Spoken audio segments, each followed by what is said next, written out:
So welcome to the Grant Professionals Association webinar titled Funders Are People Too, How to Build Relationships with Grant Makers Through Authentic Cultivation. You'll be placed in listen-only mode, meaning your line has been muted. If you would like to ask a question, please feel free to do so at any time. Please use the chat box on the left side of your screen to submit your questions. I will get to as many of these questions as I can as time permits. There are a couple of places where we'll stop and pause for reflection, and I have some polls for you as well. But please do feel free to enter a question into the chat box at any time. At the end of the webinar, you will be directed to a brief survey. Please do complete the survey. It helps us as presenters improve over time and give you the information and education you need. Also helps the GPA with future webinars and pulling in the right speakers to meet your needs. So without further ado, please do let me know if you have any troubles with audio. Go ahead again and enter that into the chat box function. If you have any trouble hearing me, I would certainly love to hear that as well. But without further ado, let's talk about cultivation. So we are going to focus this time on a couple of learning objectives. The first is definitions, of course. So we're going to talk about some authentic activities you can implement in your organization. We're going to look at a couple of case studies, what they did and the outcomes of that activity. And finally, how do we design an integrated cultivation plan that uses fundraising as traditional development best practices translated for grant makers, grant writers, and grant seekers. This is an introduction to the topic. This isn't everything there is to know about cultivation. Lots of great books on the subject. And I encourage you to look for other webinars or reading on major gift cultivation because it's directly applicable to our work. So my first question for all of you is, what do you want to learn today? Why did you sign up for this webinar? Is probably a better way to ask that question. Go ahead and type your responses into the chat box, into that function there, and I will be able to see your results as they come in. Specific tactics, excellent. We will definitely talk about specific tactics that you can use. How to cultivate pre-select grant makers. I love that one. It's a much longer trajectory, but it is possible. How do you get someone's attention? That's a fantastic question in all fundraising. To learn better ways to introduce my organization to funders and how to stand out from the crowd. I call it the white noise, right? There are so many nonprofits. How do we stand above that? How to relate to decision makers, how to reach grant makers who are invitation only. So there are a couple people in the room who have the same or similar questions. Well, I want to know how grant makers want to hear from us. So how do we speak most appropriately to those audiences? Where do you start with new funders? How do you develop relationships? Again, who don't accept unsolicited, how to approach and cultivate new, what strategies to access invitation only. That continues to come up. So there are quite a few people in the room today thinking about that longer-term trajectory, knowing somehow people get on these lists, pre-selected. How do I get on that list? How to be a better grantee. I like how you say that. Whoever said that, I like that. How to be a better grantee, how to be a better friend and a better partner for our funders, how to cultivate relationships with new strategies to develop relationships with funders who are not in our immediate geographic area, and how to cultivate institutional funders, especially prospects. So excellent. Thank you all so very much for sharing your thoughts with me. I appreciate it. I think that we will, I know we're going to be able to cover all of those topics. If I don't address something that you have a specific question about, though, please do ask. Happy to answer. Let's start with some best practices. I think a simplest concept, the biggest picture idea that we can get out of today's session together is that we cultivate people. We don't cultivate grants. We never cultivate donations. Nobody's ever cultivated a gift. You cultivate the people with whom you want to establish or maintain or grow a relationship with who give those things. So that's number one, best practice. Number two, let's look at where grants sits in the donor pyramid. And so grants is in the middle. We are in the more sophisticated type of giving level. And you'll see that we sit very comfortably next to major gifts. And I generally tell people grants are major gifts that require more paper. That's more or less it. It's also frequently an institutional give versus an individual give, but my guess is that the majority of you in this room have got a gift from a foundation or got a grant from an individual, because people tend to use their private trust, their donor-advised funds, or their family's foundation as the checkbook through which they do their philanthropic work. Whether they call it a gift or a grant is a whole different story, and frankly how development folks or the executive director in the organization want to apply that money. Is it a gift? Is it a grant? That's almost a weekly conversation I have with nonprofits. So, and that's really up to your nonprofit how they want to classify those things for allocation purposes.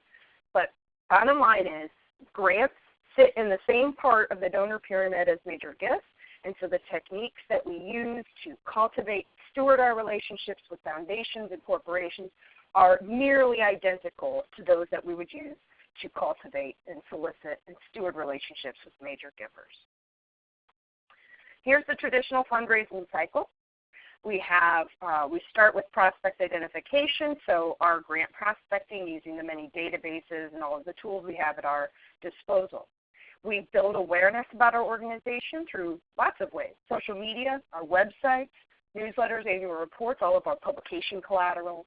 We do so by engaging directly with people, by going to foundation information sessions, being present, showing your face there, and letting people know, without saying a word, my organization is interested in grant money from you. So that begins to help foundations understand your potential needs and that you may be an asker. You may be a potential partner. The cultivation and consultation comes immediately after. We go to that, as an example, let's say we go to that information session. We get the information we need, the technical aspects of how to submit and apply to a particular funder. They've seen us there. Perhaps we should have gone up and shaken hands and smiled and introduced ourselves, maybe left a business card.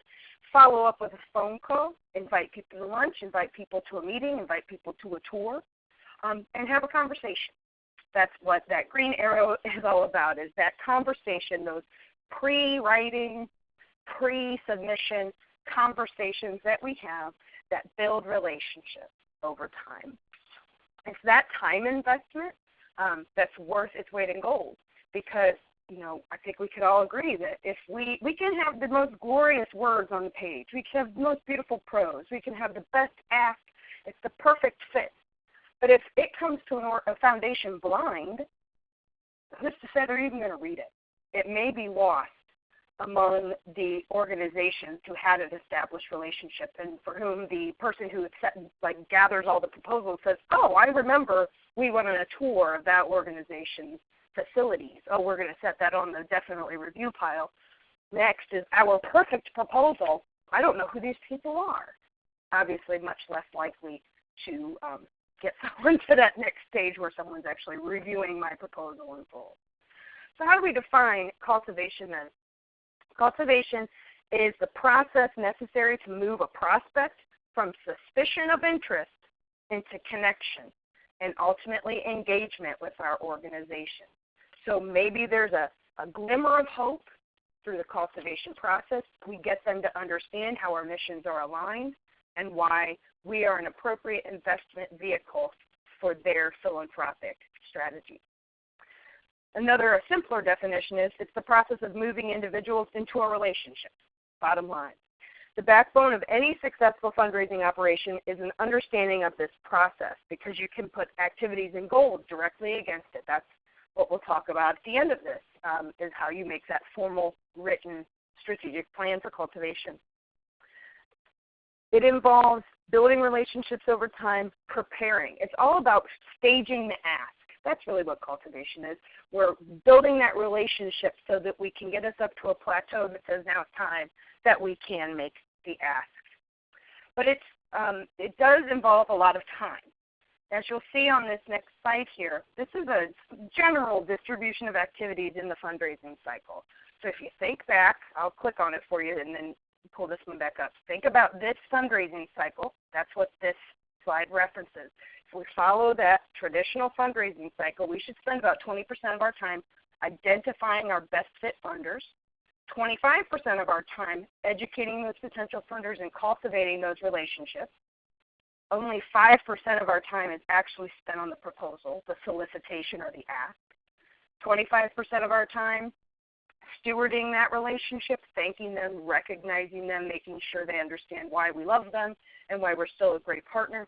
And then 25% on involvement and engagement with our donors or grant makers. And that could be engaging them to serve on your board, inviting them to events pro bono or totally free of charge, of course, and so on and so forth. So it's all, the majority of our time should be spent on those relationships outside of that fantastic proposal we've obviously prepared because we're all amazing grant writers.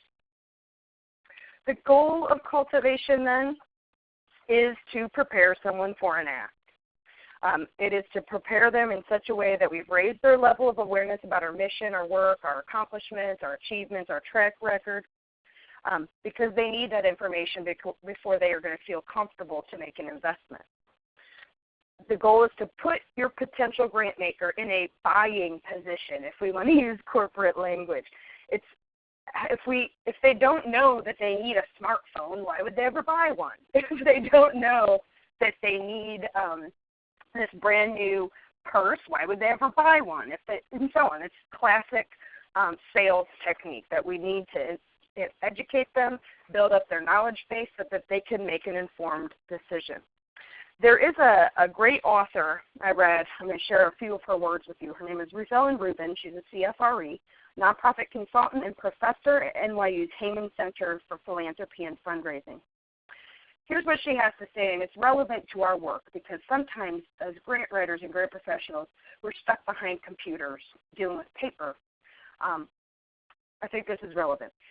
Her words, rarely is a big donation acquired by sending out a letter. Instead, most large donations, i.e. grants, are obtained through face-to-face meetings, and this is where our boards and our leadership come in handy. If their friends and their peers are willing to meet, then we're obviously headed in the right direction. And all of you, I'm sure, are aware of aligning relationships to our prospects. That's part of our prospecting process. The goal of that very first meeting with any major giver is to inform them about the work, get feedback on activities, and ask how they would like to become involved. Maybe they don't want to give directly or immediately. Maybe they have some other way they like to start. While some smaller organizations may feel pressed to ask for money quickly, a more effective strategy is to be patient and to cultivate the relationship over several meetings. So I'll stop there with her words and just bring us back to reality. I work for lots of small organizations, and it happened just this morning even that prepared a letter of intent. The letter of intent won't be reviewed until at least the first quarter of 2016. Client's not very happy about that. Well, that's the reality. And as Linda Butler says quite often, those who have the goals make the rules. So we follow their rules. It's also their goals. And so we need to be realistic with our clients, our nonprofits, our organizations, and the leadership they're in to really prime them for reality in grant seeking. Reality in get major gifts. In fact, the example I just shared with you, that LOI is for $100,000, which, I mean, if you write lots of federal grants, that's not a huge amount of money. It's a larger private ask. It's the first major grant this organization would ever receive. It's going to take a little bit of time. That's not something you're going to get in a week. So our job is to help people be realistic. There are a couple of comments here, and I think it's on point. Linda says, I spend a lot more than 5% of my time on the ask. It's actually most of my time. And Linda, that's probably true. And in my career, I would say that now I'm spending much less time on the ask than I did in the past. While people who work on my team, that's the primary part of their job is the proposal development, program design, evaluation, planning, all of the paper stuff. But if you're in a small shop by yourself, we just need to think realistically about spending more time on the cultivation side. Yes, it is. We all know it takes time to write a really good, compelling, and competitive proposal, but we should think critically about how we can add more time on the cultivation and stewardship end. Maybe it will never be 25%, Linda. Let's be realistic. Becky, my sound is going in and out. I'm sorry. I've seen some other people saying it's okay. I may try a different thing. Please keep me posted on the sound if you all would. I really appreciate that. I will. I have a couple ways I can adjust that as we go forward. Let's look at then the next slide on how relationships are part of a process. This algorithm may be familiar to you. Flowchart from the Foundation Center. It's from their proposal writing seminar and from the book that goes along with that. It's the standard trajectory of how we should be spending our time. And this speaks to also the distribution of activity. Remember this slide? It's what we were just talking about, Linda. This is going to look somewhat familiar. If we go back over here, if you look at the ask or write proposal, that is it's the smallest box on the page. The items noted in yellow, however, are the relationship piece. So you can see just graphically a heck of a lot more time spent on the relationship, especially this lovely word cultivation, than on the actual ask. So think about how you can increase that time allocation in your work. It's absolutely essential. And frankly, today, given the level of competition, I'm sure you all see it and feel it as well. That's what every report we all read says. Even in small communities I serve, one foundation will get 300 proposals. And there aren't even, 300 nonprofits in 60 miles, but they're getting hundreds and hundreds of proposals. They can give 5 grants. So one of the easiest ways to kind of adjust that and make your nonprofit stand out is to be present, to show your face, to take people to lunch, to shake their hand, to pass out your business cards, and to spend time listening.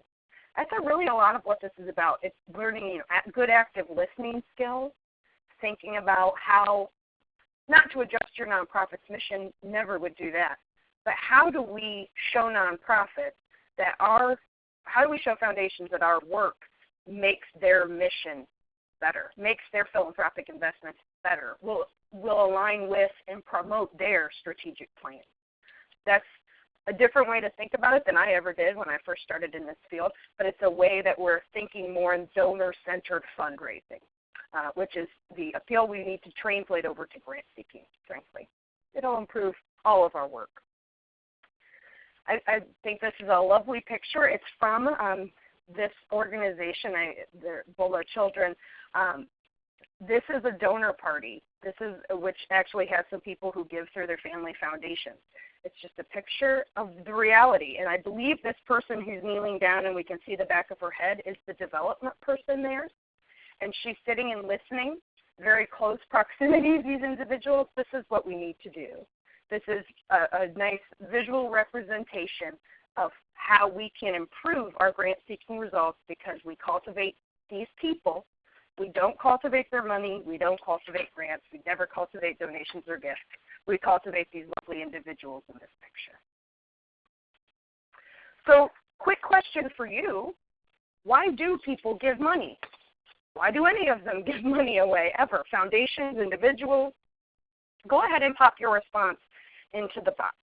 And because they are asked, excellent, whoever said that, to feel that is true. Most people wouldn't give unless they were actually asked to give to begin with, to feel like they're making a positive difference because they have a connection to the cause. They have more money than time or energy. Nice, or ideas. Makes them feel good. That's a huge, huge part of it. There's a lot of really good research that says altruism doesn't actually exist. that all giving of time, talent, or treasure is self-serving in some way. Let's see, connections to mission and work. They want to make a specific situation or person better, usually give to something they're passionate about, fulfilling missions, passion, impact, affinity, capability, lovely words, support causes they're passionate about, personal desires, and they give to people. It must be alignment with staff and their own personal interests and results. Very good. Thank you all. This is excellent. Their capital is their influence. So that is how they choose to make change in the world. Thank you all so very much for responding. That was quick, and I can kind of tell you're writers. It's excellent how thorough and quick your responses are compared to, frankly, some other groups I present to you at times. So then you're all right. Donors give to people. They don't give to institutions. They invest in ideas and people in whom they believe.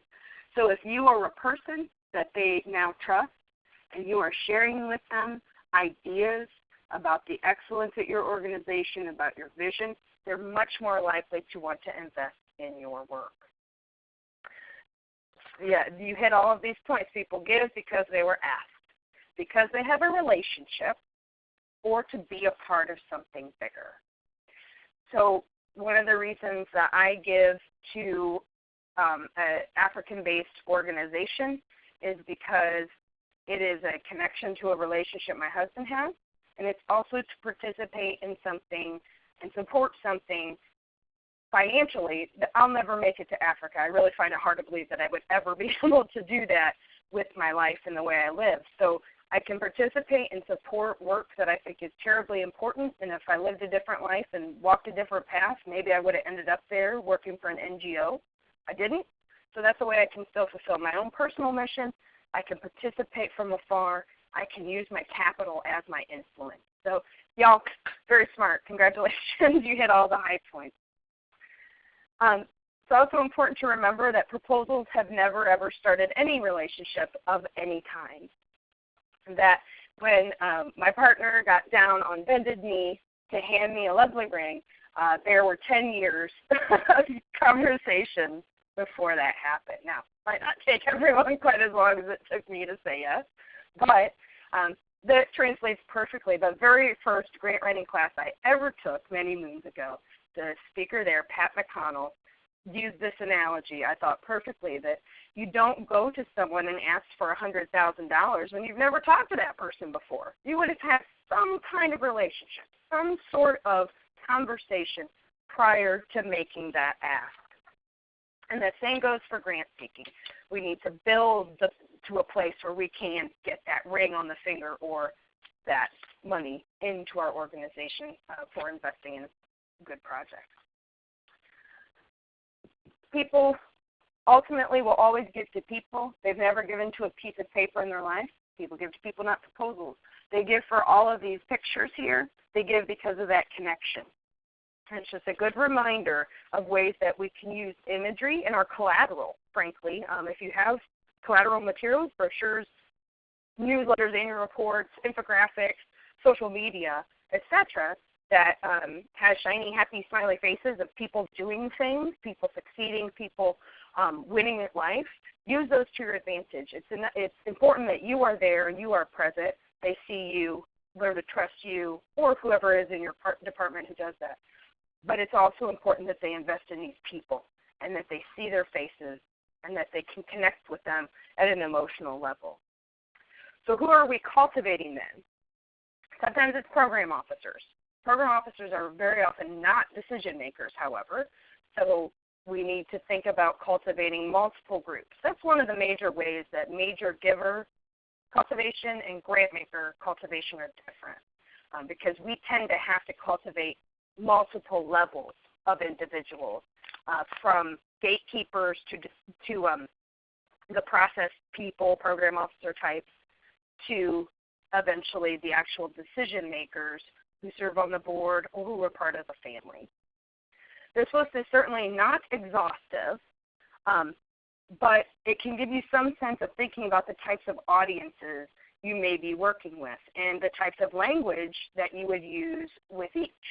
So certainly if I'm speaking to the Buer Foundation in Michigan, one of the members of the board is the daughter of the original donor, Marky Grimes, is the daughter, and she and her brothers are part of the decision-making committee. They're the board members. Marty is a lovely, personable, wonderful person, and she's just great to talk to. She has lots of nice, kind things, very generous personality and spirit. She tends to be less critical of organizational capacity factors, perhaps, than her brothers might be, who have different interests. But in that case, having that conversation with Marty makes it much more likely that my proposal will ever make it to the table where her brothers will review it. So if I have my act together on the credibility, capacity, evidence, sustainability side, and I've spent the time to engage with her, that makes it significantly more likely that we are going to be funded or at least be able to start a relationship with that foundation. If, however, I am talking about one of our local casinos, there's multiple levels of people I have to go through to get to the actual decision maker. And I need to cultivate each of the people in that level before I could get to her. So think about the audience and the steps you may have to walk through to get from gatekeeper to decision maker. Yes, and so a good question that's come up is, does that also translate to corporations? Absolutely. And so, but you know, I'm sure you all have the experience that I have as well, that some corporations, they don't give you a phone number, they don't even give an email. It's here's the online application, fill it out. So I find LinkedIn to be a really helpful tool in getting to the bottom of who is actually involved in the decision making at this corporate foundation. It's nice to have some, you know, good Google search skills as well, but LinkedIn tends to be the place where I find the real answers about who is a decision maker along this process. Very good question.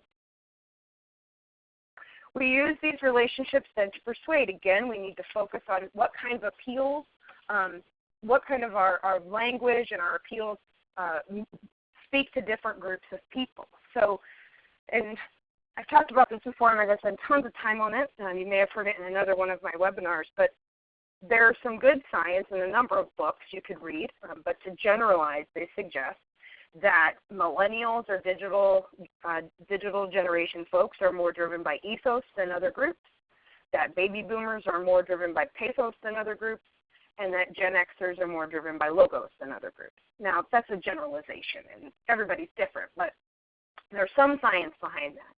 So first step may be to see who is on that board, who is in that list of decision makers, and think about, okay, do I need to bring my board president because this person is much more likely to be driven by ethos, or like another lead donor. So you're getting peer-to-peer fundraising, which is also a smart tool to use. Is it someone where I can bring in a testimonial or an anecdote and a picture, and this person, that's going to cinch it? Is it someone where I need to have a grant report memorized so that I can out metrics and measurements? I need to know my employee retention factors. I need to know what my fringe benefits rate. The people who are much more driven by those numbers than anything else. The most effective arguments we make combine all three. But it is, I think, savvy to think ahead of time and say, what is more likely to speak to this person than not? Again, LinkedIn is an interesting place to get information like that because people often put things they're interested in there. You may also look at their history. Are they a person who's been in finance? They're probably driven by logos or ethos. Is it a person who's worked in, child care, providing child care to small children their whole life? It's a generalization to say they would be driven more by pathos, but definitely a different perspective, worldview of life than the person who's done financial analysis. So think about who it is you're speaking to. Think about how you can use those numbers, those stories, or those peer-to-peer opportunities to cultivate potential gifts. Always remember that grant makers and donors ultimately care about only four things: their credibility, capacity, evidence, and sustainability. That goes for any type of grant maker across the board. They want to know about your leadership experience. They want to know about direct service staff, their experience, their qualifications, credentials. They want to know about your track record of successful programs. They want to know about best practices. Do you implement them? How are they modified? Evaluation planning, evaluation planning, evaluation planning. Outcomes, outcomes, outcomes. Again, whole other webinars on those subjects, but it's absolutely paramount. And for those of us, there are 48 people in the room right now who work in nonprofit land of one variety or another. My guess is that the majority, if not all of us, are also donors. So think about why you give. Think about why you are interested in supporting organizations. You're very thoughtful people who are very smart about this field, so my guess is it's a little more sophisticated perhaps than others. Personally, I'm driven by evidence, and I want to see a sustainability plan that has multiple types of revenue, very diverse revenue streams that's not solely dependent upon grants. That's what motivates me before basically all else. So think about what motivates you. Think about then applying that to the audiences you're speaking to. Looking again at who's on those boards, who are the decision makers, who are the gatekeepers. So I think this is just an interesting question. I'd like you to consider why you made your last gift to any nonprofit. I made my last gift this morning. I'll share with you because it's for a nonprofit I serve on their board, and so every month we do very few things. We provide comfort care bags to people who are newly diagnosed with breast cancer, and if I give enough money once a month so that one bag goes out. So 12 bags a year of the 400 are paid for by my family, and that makes me feel good. I think it's a nice thing, and it's quantifiable, so it also makes me feel good. Emotional, here are some of the responses so far. Emotional connection, I was inspired by the organization. I believe in their mission to help people suffering from disasters. I gave one just this month. I don't do it from a work perspective. My giving is personal. It's my opportunity to give back. I like to help people who are less fortunate than me. I am a member of the organization, so I gave direct connections to causes because of a personal history or family history. The organization supports my faith. I work there. I like that. I love that, actually, because that tells me something about the culture of philanthropy in your organization, and that's like gold star. We all want and should strive to have a culture of philanthropy in our organization. It makes our work easier. We also have group giving, which is a fantastic thing. Issues are important to me. I gave to someone with a 20-year track record, so you are focused on their credibility in that case. Excellent. I receive services from this organization. That's terribly moving to me. I think that's important. And remember that the pathos, our emotional response, that emotional response is the easiest, and it is by far the quickest sell. Yeah, you got me. I want to know who you gave to. You got me motivated already because of that. And I think we could all probably remember a gift we gave because we were personally affected by it or a family member was. It's important. I want to be a positive role model for others. I love it. I receive financial aid from my university, and I give back in appreciation for that. So thank you all so very much for sharing your thoughts about that. I think it's important that we remember why we give. We're people. We're in this field. Write it down. If you give to your organization, why? Why do you do that? Why do you work there? Write it down. Maybe collect some testimonials along those lines from your staff, from your board, from important volunteers in your organization. Use those in your cultivation conversation. Collect those as testimonials that you can share with others about why they should also give. Because, the reasons you give are likely to be reasons that would motivate other people to give. Excellent. Thank you all very much again for sharing that. Let's talk about process. The process of cultivation. It needs to be strategic, systematic, and coordinated. Now, we're also presupposing here that you have already identified all of your BFFs, that you've gone through your prospecting, and you have aligned and identified appropriate best fit funders. So that's kind of where we're starting as we discuss this process. All cultivation has to be strategic, systematic, and coordinated. So strategic meaning we need to be focused, they need to be aligned, that we need to indicate a reason about why we're asking these people for money, how is it going to support their mission, how is it going to support their strategic initiative. It needs to be systematic, meaning that it's, as in my experience, when I was once an executive director in a small shop, had to do the grants and all the development and everything, systematic means that it is not something that sits until Friday afternoon, and that's when you get to it. that it needs to be something that is a consistent part of your work, that you're habitually cultivating, then asking, and then stewarding and cultivating, then asking, and then stewarding and cultivating, that it becomes a system within your organization. And then it also needs to be coordinated. It should be coordinated and integrated with your other marketing activities and your other stewardship activities, your other fundraising activities. So we would never want to, have Heather Stombaugh as an individual donor being solicited by that person over there, but my family's foundation is also being solicited by the grant writer or the grant pro. That's not a coordinated approach. It needs to be integrated across all of those facets. This is a great question here. How can we use some of these strategies when we're working with federal funders? That's a great question. I think it is all about touch points. Now, you're not going to sell it to the decision maker, certainly, but you're going to be able to sell your organization, not make an ask. It's more of a soft ask through interaction. So one of the ways that I've had a great success with is emailing them and calling them, which doesn't sound like anything new, I'm sure, to anyone on this call. But you email them, you follow them on YouTube, you connect with them on Twitter, go the extra mile. Ask them lots of questions. Ask them their opinion. When we ask people their opinion, they're more enamored of us. So there are techniques you can use to that end. We do have a slide coming up about that as well, so we'll talk a bit more. Another question, if a development officer is cultivating a major donor, and I have the Major Donors Foundation on my list, which one of us should cultivate the foundation? Regan, that's a fantastic question, and I would say you both do. I would suggest that you need to be in those conversations as a grant pro. It's a phenomenal learning experience, let the development officer lead. Grants is a small portion of all development activities, so it's appropriate for the development officer to lead, but I would certainly ask to be a part of those conversations.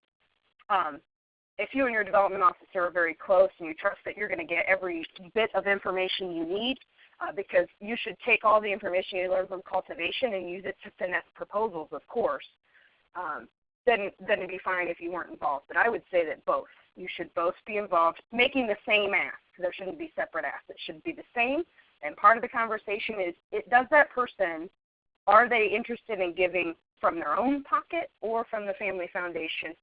Sometimes it's both. And what a glorious day that is. So I hope that answers your question, Reagan. It's a good one.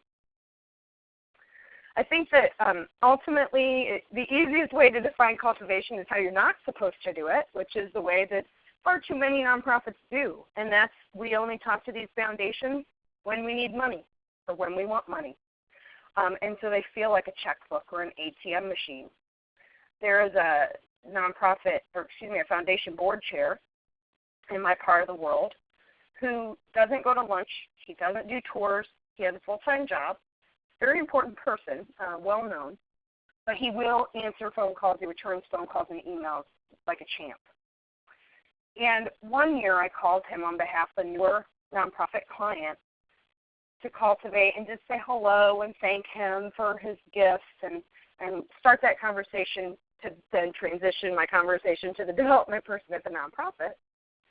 And he said, I'm happy to get a proposal from them again. I hope to hear from them, but, I would have hoped to have heard from them before now, too. I don't think they ever put me on their newsletter. I haven't been invited to one of their events. So even though he isn't a person who can commit time to that cultivation process, he does have expectations. And he has expectations related to how you should be cultivating him throughout the year and not simply at the time when you need money. This is the general trajectory of touch points that we could have prior to and after submission.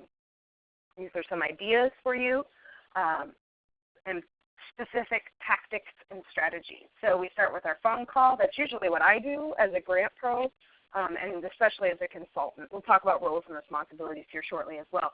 But, do that first phone call. I call it a pre-application call, not even a cultivation call. Pre-application, is your information right? Is your board actually meeting this cycle? Is your deadline correct? Have your priorities changed? Really verifying and setting the stage. Final question of that conversation is almost always, would you be willing or interested in having a tour of our facility with the executive director or CEO? And set that up then for the nonprofit to get their part of the cultivation process moving. May send them a letter. This is a technique for those organizations that do not accept unsolicited proposals or who give only to pre-selected organizations, because of course somehow people got on that list, right? So a technique you can use is the RFI is what we call it, a request for information. It's an introductory letter. There's no ask at all. There's not even a soft ask. The ask, if anything, is, can we talk to you? We would love to give you a tour. We would love to show you the ways in which our priorities, mission, and strategies are perfectly aligned. And you spell that out for them clearly. And that process, in my experience, can take 18 months. It takes that cultivation cycle out by a number of months because you have to build up their education and awareness. It does take longer, but it can be quite fruitful. I have a case study actually on that point. We hopefully have a meeting with these folks. A meeting on site is ideal. We do submit something. We follow up while it's pending, maybe 2 weeks after submission. Do you have everything you need? Then would you like to have another site visit, so on and so forth? They have an actual site visit at the request of the funder. Send them any other information they need. Once the decision is made, we certainly never stop cultivating.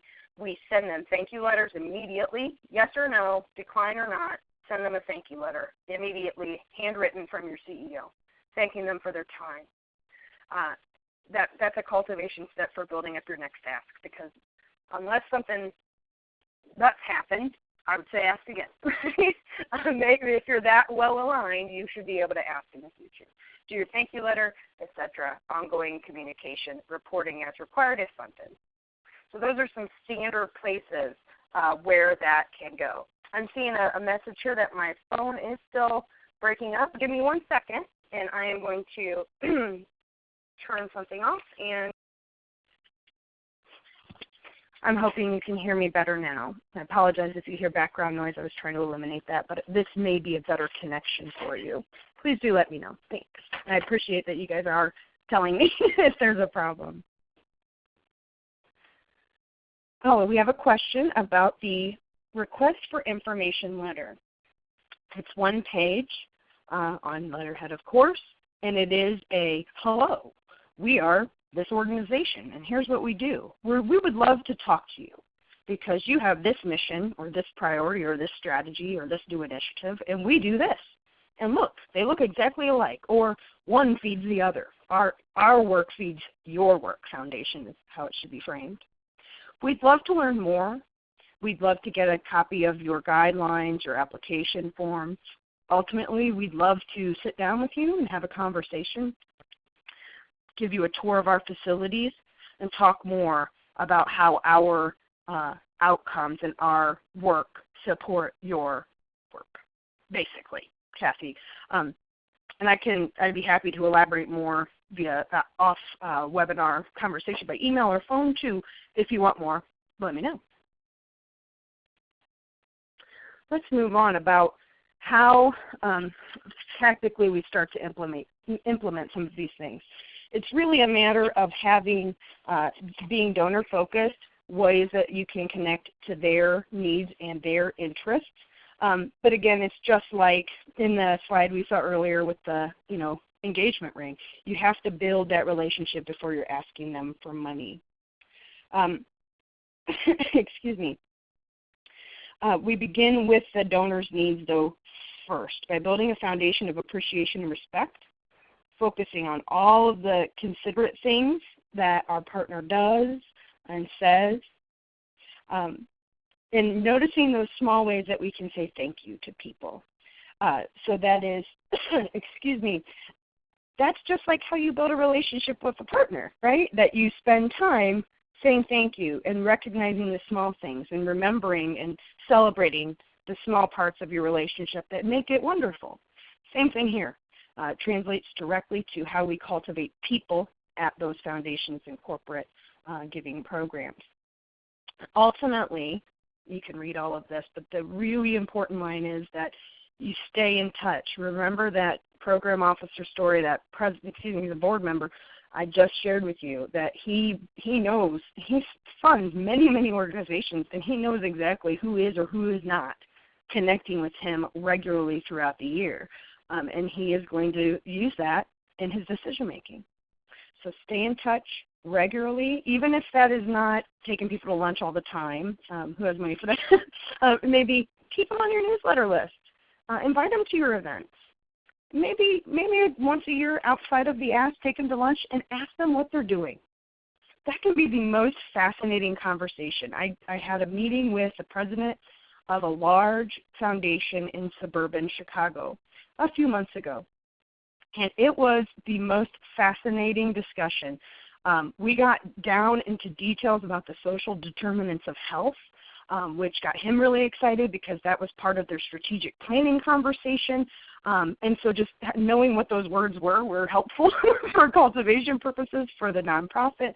But also I got to hear him say these things, and it was drilling down very deep into their strategic planning processes, the comprehensive needs assessments they did, and the findings they gathered from those and how they influenced their planning. So just some ideas. We're going to move on so we can get through the rest of our slides in the time we have. Board should be involved as ambassadors. They are your elevator speech. They should be connecting. They should be on your board because they have relationships. And this is where you can use those relationships to your advantage. So I tend to give people lists, and these are the board members and the program officers. Who do you know? And then we use those connections to start the cultivation process. Grant makers want to talk to CEOs. If they don't, it's less likely to be funded, and it's pretty cut and dry. Bring them out on a tour. Get ready to answer tough questions. They always have them, especially your local funders. They know too many skeletons. They should be your lead messenger, the lead philanthropist, the lead development officer in your organization. The rest of us should be advising. We are gathering all the information. We are conducting all the prospecting and really priming them so that they can do their best work. Some of you may serve in all of those roles for your nonprofit, and that's okay. Just know who you are as you go through that. We often have to do cold calls. I have to do them quite frequently, especially when people don't have a relationship, but you see a match. Let's see if that match is just me inferring things or if it's reality. So identify who should make the phone call, what's their actual ability to give, do they still have money in the bank, and finally, script out what you're going to ask them, why they should give, why they should be interested in your organization. And when I first started doing this, I literally had a script, and I made sure that I asked all the questions, and I gave them time to ask me questions as well. Someone mentioned a question about how do we do this with federal folks? Well, here's a couple of ideas. Again, look for state connections to those federal folks. They exist, so find them and maximize on them when you can. I found in a cycle last year through USDA, the program officer had posted tons of videos on YouTube. They were awesome. I liked them. And then when I emailed them, she had seen my name as liking them previously. So she at least knew that I was interested in what she had to say. She was receptive to phone calls, and I probably emailed her at least once a week. And she wasn't annoyed by it. That's her job. And she appreciated that someone was really digging deep into the questions. That's just one simple example, but some of you may have others to share as well. When we get with our private funders, we should have them, we should ask them for a lunch. We should get them to a tour. Definitely follow them on social media. Too few nonprofits do. Let them do the talking. As I mentioned in the example I just gave out in Chicagoland, he just talked, and it was fascinating, and I was able to use probably a paragraph of words against in a proposal. They're from you. These are your words and your priority of your organization. It's perfectly aligned. I'm not modifying. I'm not making anything up. I'm just using the language you used against you, which just says she was listening to me. They are listening to me, that nonprofit is, and they're making sensible choices. I would also say always have questions prepared for them. It makes you look smarter. Why do I keep telling you to have a tour? Why are tours effective? We have another question here. While you're answering that, I'm going to go ahead and read this other question. So enter your thoughts into the box now about why tours are so effective.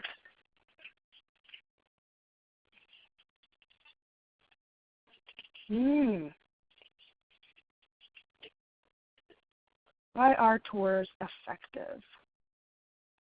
Anybody have any ideas? It helps donors see and connect to the actual work. They can see what you're doing, can see how their dollars are helping. In-depth personal looks. Funders usually have no idea how much your organization actually does. It's a great point. Engage with donors firsthand. It's that real life, making it a personal, physical connection. Excellent. They can see your work and your impact. Now, I'll just say, and please do keep entering engagement with the participants, connecting to something physical. When people walk into, if you walk into a library, imagine your mind walking into a library right now. Think about the smells and the sounds. Don't even open your eyes. Think about walking into a museum, smells and sounds. Think about walking into a homeless shelter, smells and sounds, a child care center, assisted living facility for seniors. Those are all very different places. And if I see staff running around looking harried versus at another facility, people are walking calmly, smiling, feeling professional, you know a heck of a lot about those organizations. Nobody's even said a word. So seeing, Kim, perfect. Seeing is believing. It gets them to invest physically, see what you're actually doing. Nobody has to say anything in those cases. Follow up. Breg and I will get back to your question in a moment. There's a slide coming up that's relative. Follow up after your submission, making sure your proposal arrived on time. Another opportunity to thank. If you have the option to hand deliver proposals, do so, because it's just another cultivation face-to-face opportunity for interaction. When they're requested by your funders, do mock site visits. That's one element of building that culture of philanthropy. Everybody's responsible for raising money here. It's not just something development pros and grant pros have to do. Be prepared to answer the really tough questions, and always, always, always have questions ready for your funder. Again, it's cultivating. You're asking them what they think. That always makes people feel good. A real easy technique you can use is social media, because so few nonprofits do this, and it takes no time whatsoever to go into Facebook and Twitter. Those would be where you should start at least, and look for your current funders and follow them. Then go look at the other targets on your prospect list and follow them. So easy. Also, we like to share funders' gifts. When they put out their grant lists, even if none of my clients are on it, we're still sharing it in social media, because I appreciate the philanthropy and the good work you're doing to improve our community. So please, let's just share those. It makes you look like a good community partner. And it makes you, you're doing something nice. It's obviously going to make someone, it's going to make someone more enamored of you. So a quick question about social media. Is it still impactful to follow if you are not the PA person? Yeah, absolutely. I think that the CEO should be the first person, and then like anybody else who's involved. If I'm the staff lead on a project funded by the Robert Wood Johnson Foundation, well, I should certainly be following them. They should know my name, right? And I'm not even the development person, not even a grant pro. So yes, absolutely. Another simple idea, and this can be really effective. This goes back to Regan, your question. Let me say this out loud. Her question is, our organization has received grants in previous years, but now with my hire, we're making grants a systematic process. I love it. How should I reconnect with those foundations that gave to us over the last 5 years to get us back on their radar? One technique you could use is the Benevin model. So some of you may have heard of this before. I think this is hyperlinked for you, but if not, you can Google Benevin model. I'm not suggesting you do the whole thing, but there's an element of it that is on point for grant makers. You can host a couple of types of breakfasts. Somehow breakfasts seem to work the best in my experience, but maybe one of your events is a historic funders, grant makers event. And you invite a select group of historic grant makers to a breakfast. You feed them, you coffee them up, give them some juice. Start the conversation with some networking time. Have staff there, have clients there, have board members there, donors, volunteers. Have a small, time for a speech from your CEO that talks about vision, talks about reconnecting, and is grateful and thankful to everyone in the room.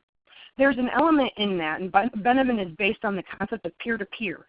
So we have all of these people who have given at a major giving level before in the room. There's a bit of collaboration and a bit of competition when you do that. It can be a great way to get people to come back, and you're giving them time and sharing with them your good news as well. The other type of breakfast you could do is a potential grant makers. In that case, I might have one or two currents in the room. Maybe one of them speaks. But during the networking time, of course, they're walking around and sharing good news and sharing potential. And that's really what the focus of that potential grant maker breakfast is about their potential and how your organization's work supports their mission. So just an idea. I encourage you to think about that. No matter what you do, it has to be authentic to your organization. So if you would never have, catered food, but you would have more of a potluck, have a potluck. That's authentic, and it would feel inauthentic to anyone who came in the room. That it wouldn't seem right. It would seem awkward to people. So just be authentic to how you generally speak to donors and how you appreciate them and bring them into the fold. Make them feel welcome. Make them feel like an insider, and listen to them. Actively listen, truly listen, and authentically listen to them. One more question about social media. As the grant administrator, should I follow all of our prospective funders on Facebook and Twitter? Yes. I think you should start there and then sell that message to other people in your organization. Again, building that culture of philanthropy. Sell the message. I need other people. I need you staff. Frankly, some funders have amazing Twitter feeds that just have tons of really cool information. They'll tell you about your RFP. Sometimes people put the RFPs out on Twitter before it's on their website. So there's a lot of utility to it beyond the cultivation factor. Good question. Let's look at just a couple of case studies here. The first is the RFI. So we had worked with a very, very, very large system of federally qualified health centers who had never engaged in private fundraising before. We started with them at the ground level. They hired in a development officer and they hired in grant consultation. And so we identified a list of prospects. Among those were a handful of potentials who gave only to pre-selected organizations. And so we put together the RFI. We heard back from, I think there were 6, and we heard back from 2 in the positive. The 2 of them, we never heard back from anything, and the other 2 said, no, we are actually not interested for a variety of reasons. But the 2 that we heard from, we started with a conversation by phone, invited them for a tour, submitted a letter of intent. They reviewed it, requested full proposal. There were also continuous opportunities for meetings between them, got to the full proposal phase, and 18 months after the first ask, got the first grant from those RFIs. Now, and it was the first grant at $20,000. $20,000 is not a huge amount to this very large organization, but it was a huge amount and a huge win for them because they'd never had a private grant like that before. And they also learned a lot, as you might imagine, over that 18 months about how to do this the right way. That it is not, people aren't just going to give you the money because you should get the money. That's not how this works. That you need to invest in the process. So I think it's a good example of how to go about getting on someone's pre-selected list. The Grant Maker Breakfast, I worked with this church out in Massachusetts. That church that you see there is about the 6th oldest church building in the entire country. They were building a new special needs nursery at the church for kids and families with special needs. It was inclusive, really interesting project, and a really interesting place. We worked with them to develop a Grant Maker Breakfast, and in that case they were new to it, so all were prospective, but they did have a couple of major donors, and they had some extremely well-connected board members. We put all those folks in the space where they were building the actual special needs nursery, so there's like little kids things. It was very homey. They put them all in that room. They fed them. It was authentic. It was a potluck in this case because they would not have ever had catered anything at this church. And they got out of this 1-hour meeting. Now, this is not always how it happens, but they walked away from there with 2 verbal commitments to give, totaling between $30,000 and $40,000. And from that, they did get money. And they also gained some new major donors. So even though the individuals might have been attached to a foundation, if that foundation didn't give, that individual gave. So it was a really exciting opportunity for them and something that you could continue with over time. Pair it with other fundraising events or stewardship events once you've garnered some new support. I'm going to move on so we can finish this up. We are already at time. So to plan ahead, there's some pretty simple things you can do. As grant pros, I imagine you might like an Excel spreadsheet. So that's a great place to start. And here are just a couple of examples of cultivation planning. Thinking about some of the things we talked about, the meetings, the lunches, the phone calls, the inviting people to your events, hosting your own breakfasts or cultivation events. Put it in an Excel spreadsheet, put it in a Gantt chart, put it in a table. Who's going to be responsible for it, what are you going to do, and when are you going to do it? That is one example. I'm going to go to the next. Again, this one just has a bit more detail on it and what we would call ticklers. Who knows who, when, and where, why did they come, need to find out what it is, like this second line here, I love. Need to find out what her hot button issue is about the organization and what's her favorite program. This is the kind of stuff we want. Present and ask, that's the actual grant proposal in that case. And then finally, this one just has more detail. So when am I meeting? What are we doing at that time? What kind of questions and comments are we going to make sure we discuss? And then this is actually information that was translated into their donor database in this case. Things that they placed into there, so it was ticklers that they could remember for future conversations, and also information they could share with their board members or other connections who may be involved in the asking process. Before you begin though, and I think Cassie just asked a very smart question, before you begin, think about what you currently do, what kind of money you have available, how many people you have to do this, and if you have the space or a facility at all to do meetings and tours. Kathy asks, with limited staff, it's just not possible to cultivate all of our funders. Do you cultivate organizations and individuals that give over a certain amount? That is totally up to your organization. That may be a very smart way to go about it. You may also just want to say, we're going to cultivate people who are within 50 miles of our facility. Or we're going to only cultivate this year, we're going to start with only cultivating family foundations. Something to that extent. Whatever makes sense for your organization and your limited budget and human resources. Let's be realistic. There aren't enough hours in anybody's day. Let's see. I have one other question we'll get to in a moment. I want to make sure we get through this last essential element.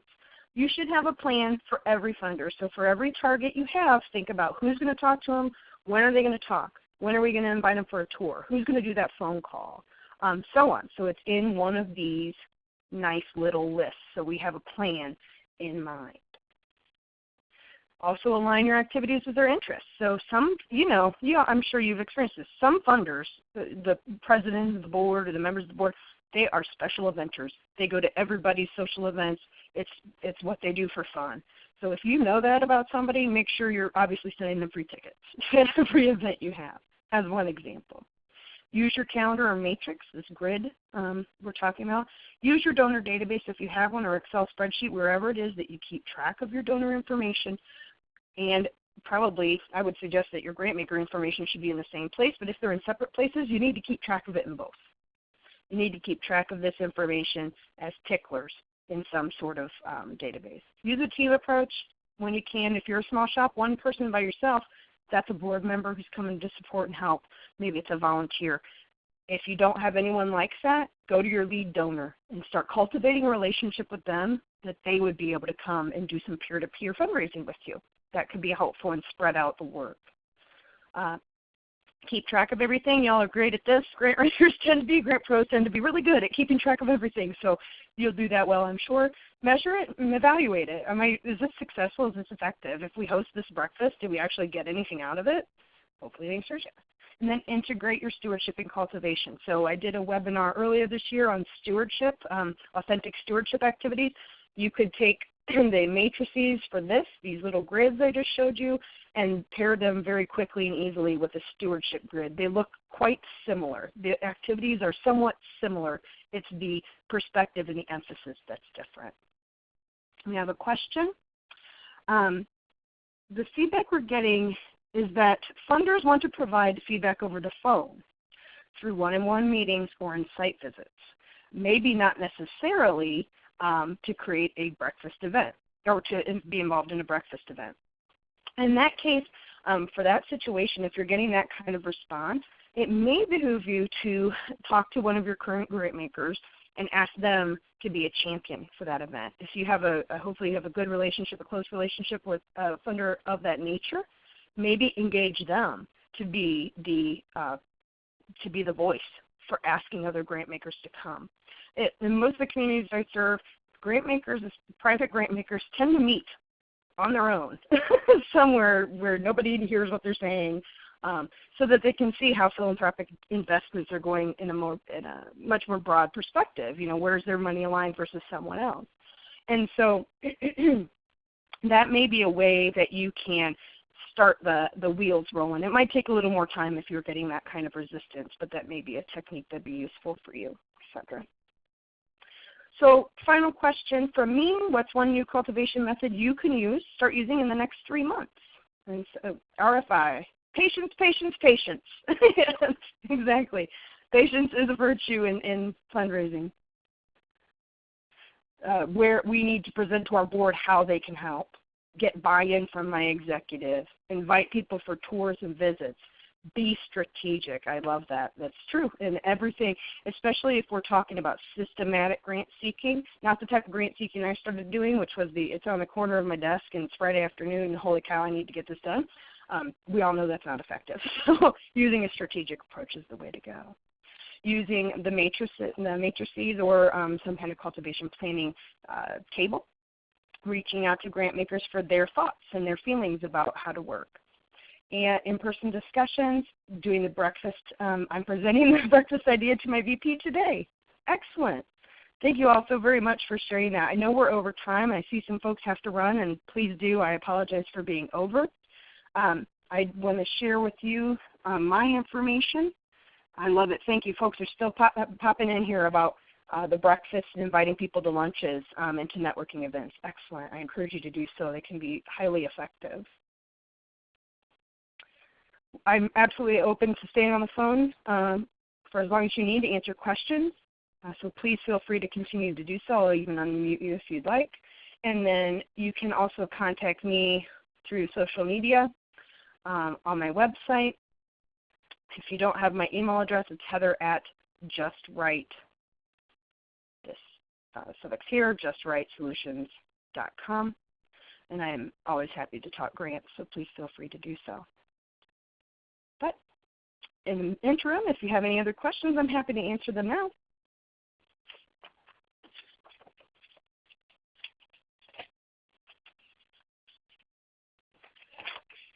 Copies of the slides, yes, Kathy, that's a great question. The copies of the slides should have come with the Ready Talk notification you got from Kelly.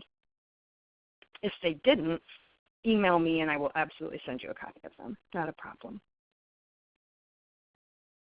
Not a problem. All right, I see folks are heading out, so we'll go ahead and end this now. I thank you again for staying over and bearing with me. I thank you all for your participation and time. Please do complete the survey at the end as soon as I close down the meeting. And you know what? I'm going to put my email address right in this box. I could have done that before. My apologies. Otherwise, I hope to see everyone at the National Conference in November. And thanks again for joining me today.